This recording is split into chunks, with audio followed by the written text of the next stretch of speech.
मित्रों नमस्कार, मैं आपका साथी सुभाष चंद्र दुबे। मैंने एक सप्ताह पहले आपके पास एक वीडियो भेजी थी लोकसभा चुनाव 2024 का काला सच। उसमें हमारी कुछ पीड़ा भी थी और एक चिंता भी थी। साथियों, मैं सोशलिस्ट विचारधारा का व्यक्ति हूँ, इसलिए अपने संबोधन में साथियों सब ज्यादा होगा, तो आप अपने मन में यह रख करके समझिएगा। मित्रों, 2024 के चुनाव में सत्तारूढ़ पार्टी ने यही कहा कि अब की बार 400 पार, और बेमेल रिश्ते वाली तमाम सारी पार्टियां एक साथ होकर के गठबंधन, जिनका नाम उन्होंने इंडिया गठबंधन कहा था, जो कभी एक साथ रह नहीं सकते, एक साथ रहेंगे भी नहीं, लेकिन सत्ता के लालच में उन्होंने एक दूसरे के खिलाफ उम्मीदवार नहीं उतारा। उनका नारा था कि अगर अब की बारी आप गठबंधन को वोट नहीं देंगे तो ये सत्तारूढ़ पार्टी संविधान बदल देगी, आपका आरक्षण खत्म कर देगी, आदि बातें। मैंने पहले ही वीडियो में आपको बतलाया था कि संविधान में तनिक भी संशोधन करना हो, संविधान का एक भी अनुच्छेद बदलना हो, तो पूर्ण बहुमत से संसद के दोनों सदनों में प्रस्ताव पारित करके ही बदला जा सकता है। इसलिए अगर कोई कहता है कि संविधान खतरे में है, संविधान बदल दिया जाएगा, तो इतना आसान नहीं है। और लेकिन ये खूब चला। इस चुनाव में देश का मतदाता बहुत निराश था, उदास था, चुनाव के प्रति उसके अंदर कोई जोश नहीं था। लेकिन चुनाव परिणाम वैसे ही हुए जो पहले होते रहे, तो परिणाम वैसे ही हुआ। मित्रों, एक बात सत्तारूढ़ पार्टी के विषय में तो आप सब जानते ही हैं। सत्तारूढ़ पार्टी जो थी, एक भावना को भड़का करके, भावनात्मक माहौल बना करके 2014 और 2019 का चुनाव लड़ी। ये बताने की जरूरत नहीं, आप सब जानते हैं। 2024 में जो चुनाव हुआ, अति उत्साह में राम मंदिर का उद्घाटन बड़ी जल्दी में करके तो चुनावी लाभ लेना चाहते थे। उसमें क्या क्या हुआ, अब तो बातें धीरे धीरे आ रही हैं कि भगवान राम का मंदिर पूर्ण रूप से बना नहीं था, लेकिन चुनाव को देखते हुए माननीय प्रधानमंत्री जी ने आनंद फानन में भगवान राम की मूर्ति की प्राण प्रतिष्ठा कराई। हमारे हिंदू ग्रंथों में, हिंदू समाज में हम लोग मुहूर्त का बड़ा ध्यान रखते हैं। और एक पंडित जी थे बनारस के, उनसे मुहूर्त निकलवा दिया गया कि कुछ समय का मुहूर्त है, भगवान राम की मूर्ति में प्राण प्रतिष्ठा हो सकती है। सब कुछ हुआ, आपने देखा। लेकिन विषय में कुछ क्या कहूं, लेकिन यह है कि जिन ब्राह्मण पंडित जी ने प्राण प्रतिष्ठा कराई थी, आज उनका भी दुखद निधन हो गया है। अब हम लोग धार्मिक विचारधारा के आदमी ये भी कह सकते हैं कि अनहोनी है, ये भी कह सकते हैं कि ऐसा तो भगवान के हाथ में होगा। लेकिन यह सही है कि इस सरकार ने, सत्तारूढ़ सरकार ने राम मंदिर के मुद्दे को, भगवान श्री राम के मंदिर के मुद्दे को बहुत उछाला, उसका लाभ लेना चाहती थी। और उसका परिणाम यह हुआ कि हमारा हिंदू जनमानस, सब नहीं लेकिन समाज के कुछ लोगों को छोड़ करके काफी लोग इसमें इतना ज्यादा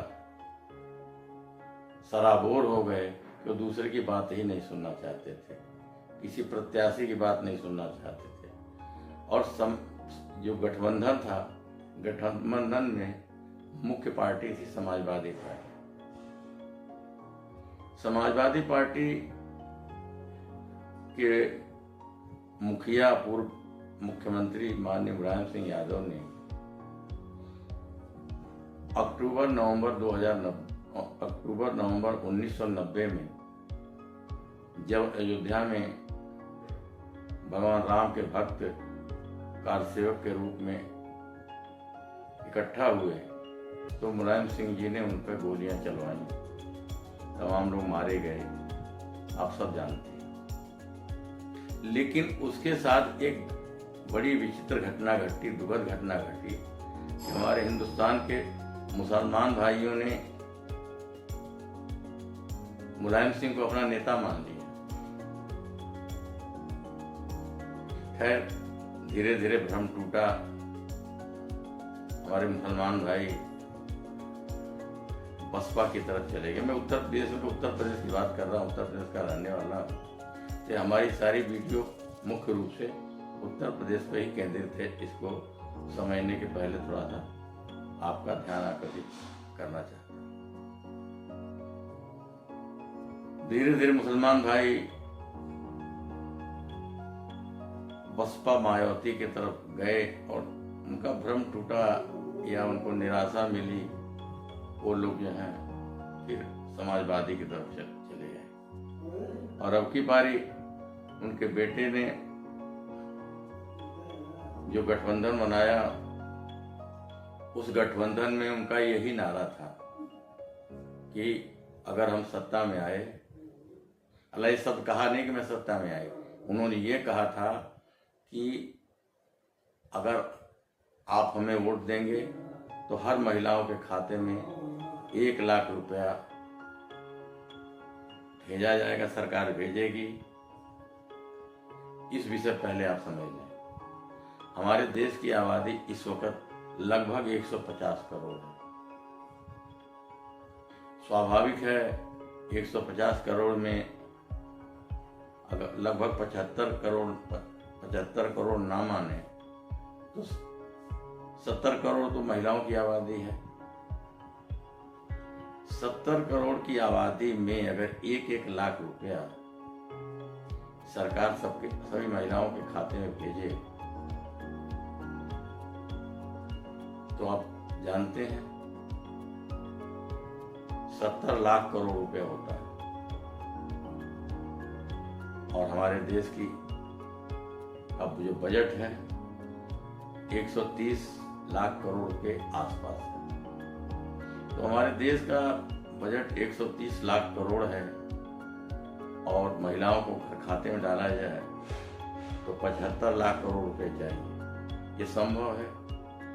और मैं कहता हूं कि अगर ये लोग कहें कि हम केवल मुस्लिम महिलाओं को देंगे तो मुस्लिम महिलाएं भी कम लगभग 75 करोड़ में 32 लाख के आसपास तो होंगी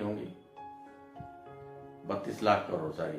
तो 32 लाख करोड़ महिलाओं को अगर भी 1 लाख दिया जाए तो 32 लाख करोड़ रुपया होता है। वो हमारे देश के बजट से ज्यादा है। इस बिंदु को हमारे मुस्लिम भाइयों ने बिल्कुल नहीं ध्यान दिया। उन्होंने ये कहा कि संविधान खतरे में है, आपका आरक्षण खत्म हो जाएगा। आरक्षण में बात बताऊं, हम तो इस चुनाव में उम्मीदवार थे, कई चुनाव में भी रहा हूं। गांव की स्थिति जो 70 साल पहले हमारे देश में थी, लगभग जस तस की स्थिति अभी भी वही है, बहुत ज्यादा सुधार नहीं हुआ। उन तक तो आरक्षण पहुंच नहीं पाता है। आरक्षण पहुंच पाता है जो साधन संपन्न लोग हैं, जिनको आरक्षण की जरूरत नहीं है। और दुख यह है कि जो अनुसूचित जात, अनुसूचित जनजात या अदर बैकवर्ड क्लास ओबीसी के लोग हैं, अगर वो आईएएस और आईपीएस भी हो गए हैं तो अपना आरक्षण नहीं छोड़ना चाहते। तो हमारे जो सचमुच में आरक्षण जिनको चाहिए, आरक्षण के जो पात्र हैं, उन तक ये कभी पहुंचा ही नहीं। इसलिए आरक्षण की बात बार बार लोग जो कहते हैं और जातिगत आरक्षण की बात करते हैं, कभी कभी आवाज उठती तो कहते हैं कि नहीं, ये सवर्णों को भी 10% आरक्षण दिया जाए। और आरक्षण का खेल हमारे देश में चलता आ रहा है। मेरी शिकायत यह है कि हमारे मुस्लिम भाई आंख बंद कर करके कभी आरक्षण के नाम पे, कभी 1 लाख करोड़ महिलाओं के खाते में है उसके नाम पे, इस तरह का वोट क्यों करते हैं? और अब हिंदू भाई भी करने लगे हैं। वहीं पे हमारे देश में सिख समुदाय के लोग हैं, ईसाई समुदाय के लोग हैं, पारसी समुदाय के लोग हैं, वही चक्करों नहीं पड़ते। लेकिन ये हिंदू मुस्लिम, हिंदुओं को ये कहा जाता है कि कुछ दिनों में यहाँ मुस्लिम राज हो जाएगा अगर हिंदू मुसलमानों को नहीं रोका गया। मुसलमान भाइयों को समझाया जाता है कि भैया अगर तुम संगठित नहीं रहोगे तो हमारा आरक्षण छीन लिया जाएगा, तमाम सारी सुविधाएं छीन ली जाएंगी। भाई चुनाव होता है तो लोकतंत्र का महापर्व है। आपके सामने बहुत सारे उम्मीदवार खड़ा होते हैं, लेकिन दुख यह है कि कभी भी आम जनता उम्मीदवारों का आकलन नहीं करती है, पार्टियों का आकलन करती है।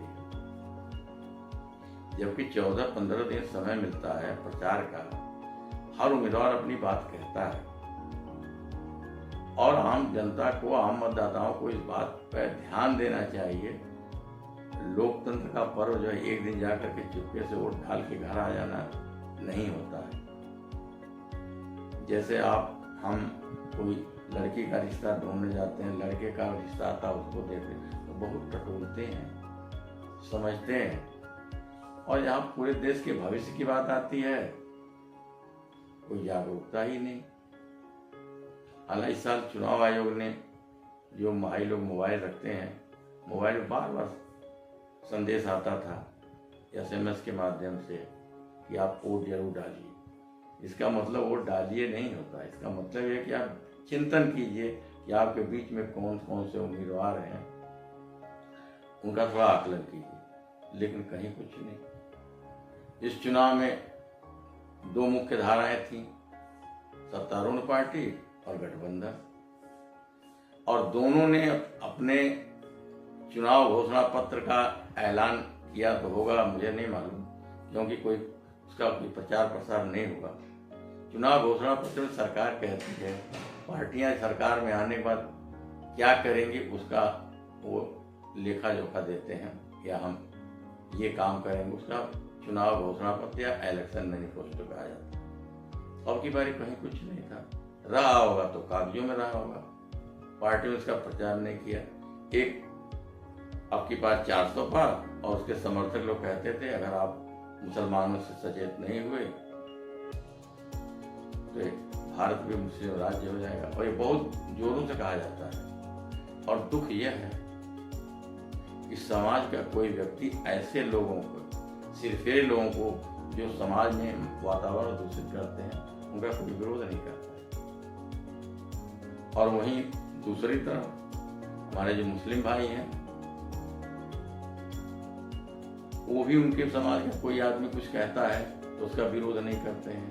और अब तो एक नई बात आ गई है कि लोग फर्जी हिंदू होगा या कोई बिरादरी का होगा, उसको टोपी पहना देंगे, दाढ़ी रखा देंगे और उससे कहलवा देंगे कि अगर हम सत्ता में आ गए तो राम मंदिर की बिल्डिंग तोड़ दी जाएगी, आदि आदि बातें। और ऐसा तब होता है जब उस समुदाय के लोग विरोध नहीं करते। मेरे भाई, समाज में रहना है तो आपको गलत तत्वों का विरोध करना पड़ेगा, और जब तक आप विरोध नहीं करेंगे, ऐसे सिरफिरे लोग खड़े होंगे और आम हिंदू मुस्लिम भाई जो हैं ऐसे ही एकजुट होकर के ऐसे फैसले ले लेंगे जो देश के हित में कितना है आप देखिए ना। अभी 4 जून को चुनाव परिणाम आया है, लेकिन आज तक लोकसभा अध्यक्ष नहीं चुने जा सके। कितनी विसंगतियां हैं और नए नए रोज रोज संगूके उभर के आ रहे हैं कि सरकार गिरेगी, मध्यावधि चुनाव होगा, कौन समर्थन देगा कौन नहीं समर्थन देगा, क्योंकि सबको सत्ता की पड़ी है। आपने चिलचिलाती गर्मी में मतदान केंद्र पर जाकर के आपने अपने प्रतिनिधि का चुनाव किया है, लेकिन वो जो आपके चुने हुए प्रतिनिधि हैं वो मजबूर हैं, विवश हैं, लाचार हैं, वो अपने मन की बात नहीं कह पाते। इन जो पार्टी के नेता मुखिया लोग हैं उनकी कठपुतली है। अगर वो मुखर होकर कुछ बोलें तो वो दोबारा टिकट नहीं मिलेगी।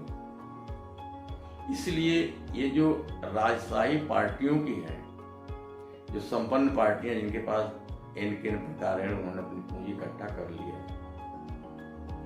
वो अपने किसी कार्यकर्ता को टिकट नहीं देते हैं। आप पता कर लीजिएगा,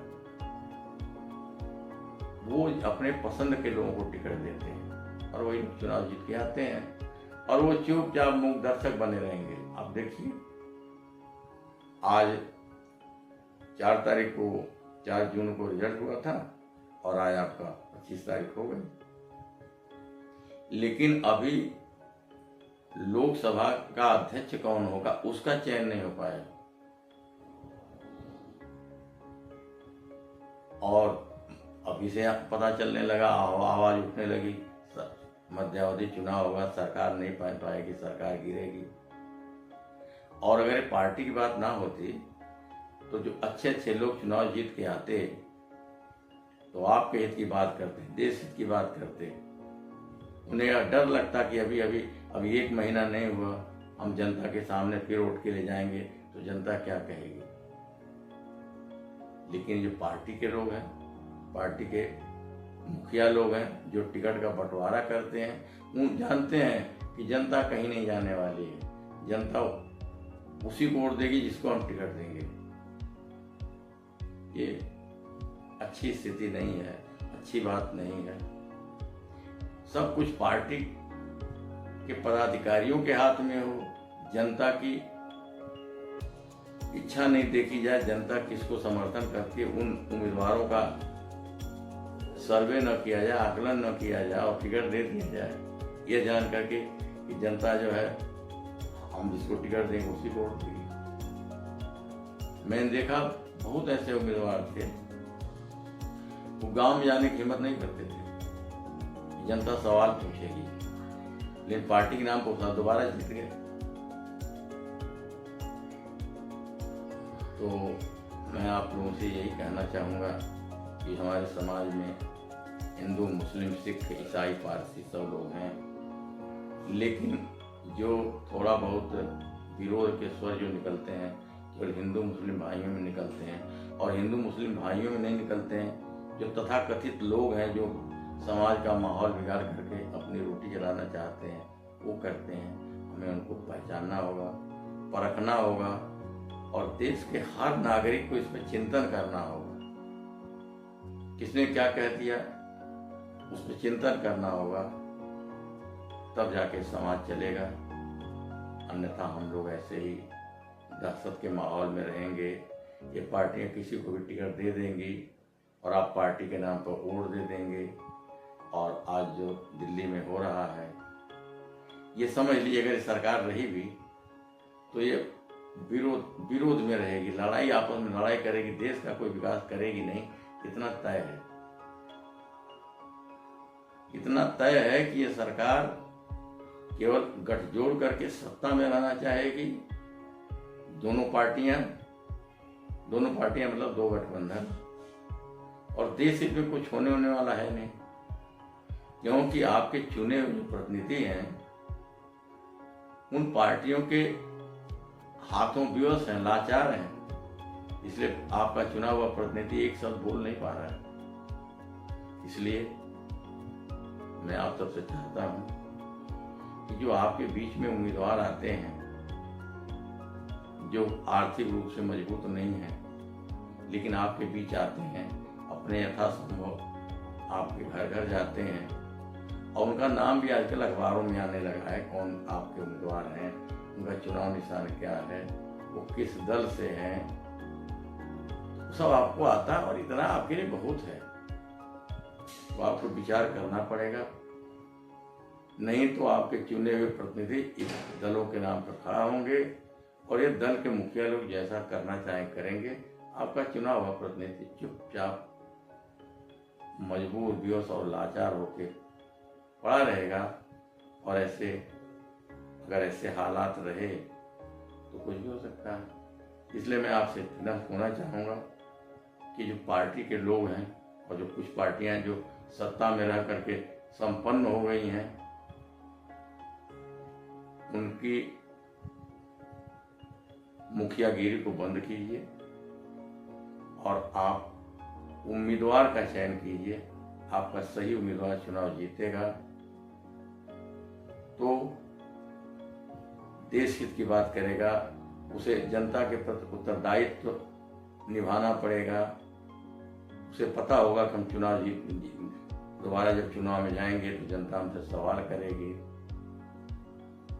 इसलिए आप सबसे पुनः निवेदन है कि देश की राजनीति पर आप बारीक नजर रखिए। ठीक है, आप अपनी रोजी रोटी व्यस्त हैं, सबके साथ जिम्मेदारियां हैं, परिवार है, लेकिन देश भी तो आप ही का है।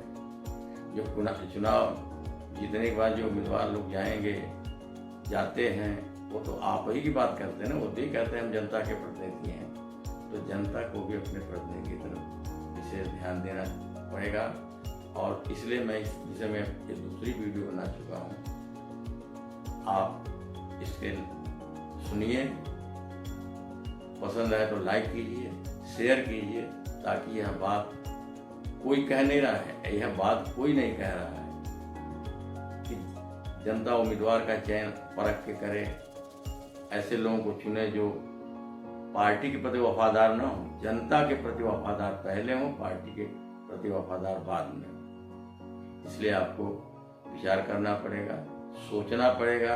आप जितना अपने परिवार के प्रति उत्तरदायित्व निभाते हैं, उतना ही उत्तरदायित्व आप देश के प्रति भी निभाइए।